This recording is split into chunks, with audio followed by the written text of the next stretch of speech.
The Flash may not be running onto the small screen as soon as expected. A new TV series based on the DC superhero is in the works and will take place in the same universe as another DC show, Arrow. The original plan was to introduce The Flash in 3 upcoming episodes of Arrow's second season, which will set up his standalone series.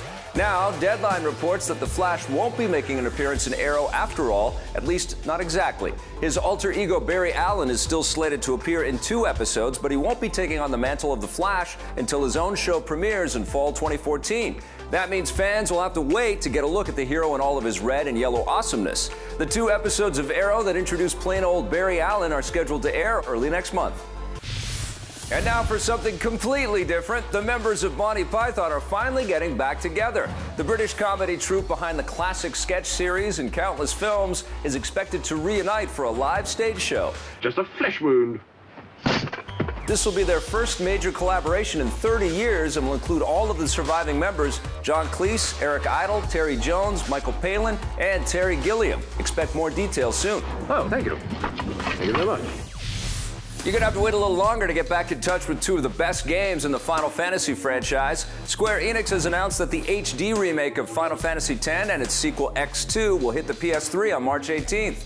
It was originally expected to arrive before the end of the year. The updated version includes remastered graphics and audio, better save support, and a new 30-minute cutscene.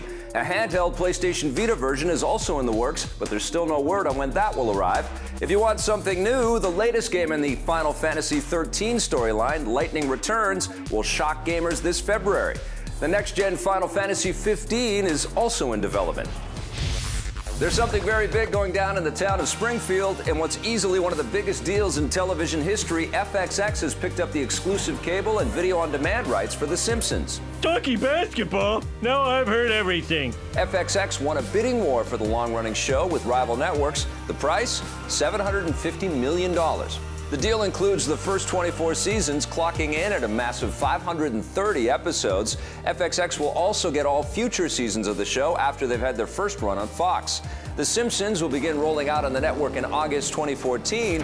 Over on Fox, the show recently began its 25th season and has already been renewed for a 26th. Wow. Again. The Xbox One features plenty of new technology, but get a whiff of what was cut. According to a report from VentureBeat, one of the original prototypes for the Xbox One controller had the ability to emit different smells on cue.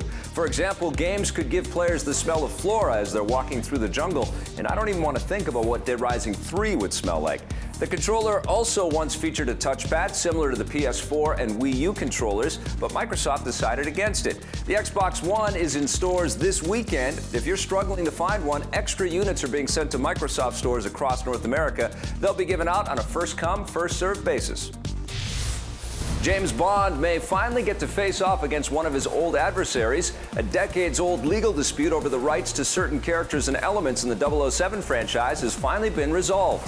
One of Bond's most iconic villains, Blofeld, and his secretive criminal organization Spectre appeared in several classic films. MGM and the producers haven't been able to use them since, though, because the rights have been held by the estate of Thunderball co-writer Kevin McClory. The studio has now reacquired the rights, which means Blofeld and Spectre can appear in future 007 movies. Goodbye, Mr. Bond. The existence of a secretive criminal organization similar to Spectre has been hinted at in the recent Daniel Craig outings, so don't be surprised if he goes up against the real thing. The next Bond movie is expected to arrive in a very crowded 2015. The galaxy's second most dashing scoundrel might return in the new Star Wars TV series. Hello, what have we here? Lando Calrissian himself, Billy D. Williams, has hinted that he'll lend his voice to the new animated adventure Star Wars Rebels. Someone must have told him about my little maneuver at the Battle of Tanav. The show will take place 5 years before the events of the first Star Wars movie, which means Lando would be about 8 years younger than he was in The Empire Strikes Back. That means if he does appear, it'll be before he became the Baron Administrator of Cloud City and was still a card player, gambler, and scoundrel. You know, when you have a character that has all of those elements, you know, the good guy, bad guy, you got an interesting character. There's absolutely no question about it. He might even still be the owner of the Millennium Falcon. Star Wars Rebels will premiere in fall 2014. There's a chance that Lando and other familiar characters will also appear in Star Wars Episode 7.